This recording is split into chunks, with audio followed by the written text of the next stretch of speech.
oscura ciudad de Chalchuapa, en El Salvador, nació Osorio Chávez un 6 de febrero de 1970. Desde joven, parecía destinado a una vida ejemplar. Se graduó como policía y comenzó su carrera en la prestigiosa Academia Nacional de Seguridad Pública. Sin embargo, lo que parecía un futuro prometedor se oscureció rápidamente. Su caída fue tan abrupta como inquietante. Acusado de estafa y abuso de menores, fue destituido de su cargo en un escándalo que dejó al pueblo en estado de shock. En mayo de 2005, un tribunal lo encontró culpable, condenándolo a 5 años tras las rejas. Cuando la prisión finalmente lo soltó, Osorio regresó a Chalchuapa. Se instaló en la casa número 11 del Pasaje Esteves, una vivienda vieja y sombría ubicada en el corazón de la colonia Las Flores. El lugar, con sus ventanas cubiertas por cortinas raídas y un jardín descuidado que parecía muerto, pronto se convirtió en un punto de murmullos y rumores. Los vecinos evitaban cruzar miradas con él. No porque Osorio fuera abiertamente hostil, sino porque había algo en su presencia que les helaba la sangre. Unos decían que su mirada era demasiado fija, como si viera más allá de la carne y el hueso. Otros hablaban del extraño olor que, en ciertas noches, emanaba de su casa, un aroma metálico y agrio que hacía que los perros del barrio se inquietaran y ladraran sin descanso. Aunque nadie se atrevía a confrontarlo, su aislamiento alimentaba las sospechas. Los pocos que intentaron acercarse a él contaron que la casa estaba en penumbra incluso a plena luz del día, como si la oscuridad se negara a abandonar el lugar. Las ventanas permanecían cerradas. A finales de abril de 2021, la desesperación empujó a Alexis Palomo Lima, un joven estudiante de medicina, hacia un oscuro camino. Con solo 24 años, sus sueños de una vida mejor lo llevaron a aceptar una propuesta de Osorio Chávez, el enigmático y temido habitante de la casa número 11. Según Osorio, un hermano suyo podía ayudarlo a cruzar la frontera hacia Estados Unidos por la suma de $7,000, un precio alto, pero que prometía una vida llena de posibilidades. La familia Palomo Lima vio en esta oferta una salvación para Alexis. Aunque el dinero no estaba al alcance de sus manos, hipotecaron una vieja casa para reunir la suma. El 7 de mayo, con el dinero en mano y un corazón lleno de ilusión, Alexis llegó a la casa de Osorio Chávez. Era el primer paso hacia su anhelado sueño. Osorio lo recibió en la penumbra de su hogar, prometiendo que pronto se reuniría con su supuesto hermano para el viaje. Pero esa reunión nunca ocurrió. Esa misma noche, el teléfono sonó en la casa de los Palomo Lima. Del otro lado de la línea, Osorio habló con un tono frío y distante. Su hijo nunca llegó. Algo salió mal, probablemente lo secuestraron. La noticia fue un golpe brutal para Mirna Cruz Lima, la madre de Alexis. A sus 57 años, no era una mujer que se rindiera fácilmente, y su instinto la llevó directamente hacia la casa número 11 del Pasaje Esteves. La desesperación la consumía mientras caminaba bajo la tenue luz de las farolas, enfrentando un silencio que parecía demasiado pesado para ser natural. Golpeó la puerta, llamando por su hijo, exigiendo respuestas. Después de unos minutos, la puerta se abrió. Mirna entró, llevada por la promesa de encontrar a Alexis. Sin embargo, no volvió a salir. Los vecinos, que observaban desde lejos, notaron que esa noche algo extraño se cernía sobre la casa 11. Luces se encendían y apagaban, y ruidos sordos rompían la quietud de la madrugada. Nadie tuvo el valor de acercarse, pero todos sabían que algo terrible había ocurrido. La casa número 11 del Pasaje Esteves guardaba su oscuridad con un celo aterrador, como si devorara a quienes se atrevían a cruzar su umbral. La desaparición de Mirna Cruz Lima dejó un vacío inquietante en el hogar de los Palomo Lima. Jacqueline, la hija mayor, no podía ignorar la creciente angustia. Con solo 26 años, tomó la decisión que su instinto le dictaba, ir a la casa número 11 del Pasaje Esteves. La ausencia de su madre y su hermano llenaba el aire de una pesadez insoportable, y Jacqueline sabía que todas las respuestas se encontraban tras esas paredes sombrías. La noche era densa cuando llegó. Tocó la puerta con fuerza, llamando a Osorio Chávez por su nombre. Este apareció, su silueta marcada por las sombras que parecían rodearlo como una segunda piel. Antes de que pudiera pronunciar una palabra, Osorio, con un destello de violencia en los ojos, intentó abalanzarse sobre ella. Jacqueline reaccionó rápido, empujándolo con todas sus fuerzas y corriendo hacia las calles del pasaje. Su voz rasgó el silencio con gritos desesperados. Las ventanas del vecindario permanecían cerradas.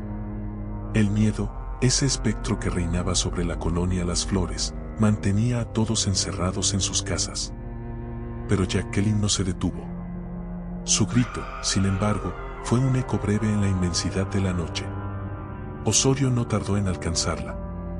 Con un palo en las manos, la golpeó en la cabeza, apagando su resistencia con un solo movimiento seco.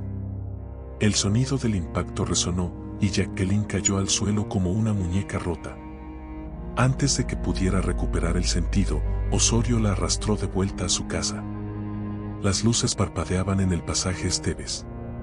Nadie se asomó, pero todos oyeron los ruidos, el crujir de la madera al abrirse la puerta, el arrastre de un cuerpo, y el inconfundible sonido del cerrojo que sellaba nuevamente el secreto de la casa número 11.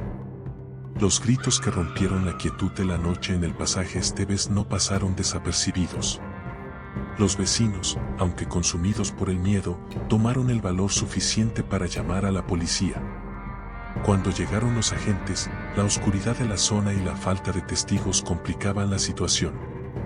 Sin embargo, un vecino se ofreció a acompañarlos hasta la casa número 11, esa morada que todos evitaban pero que ahora parecía contener una verdad imposible de ignorar. La puerta, apenas entreabierta, se dio con un quejido lúgubre. Dentro, la escena que se desplegó ante los agentes fue un espectáculo de horror. Los cuerpos de Alexis, Mirna y Jacqueline yacían en el living. Las paredes estaban salpicadas de sangre y los cuerpos presentaban signos de múltiples golpes, como si hubieran sufrido una violencia desmesurada.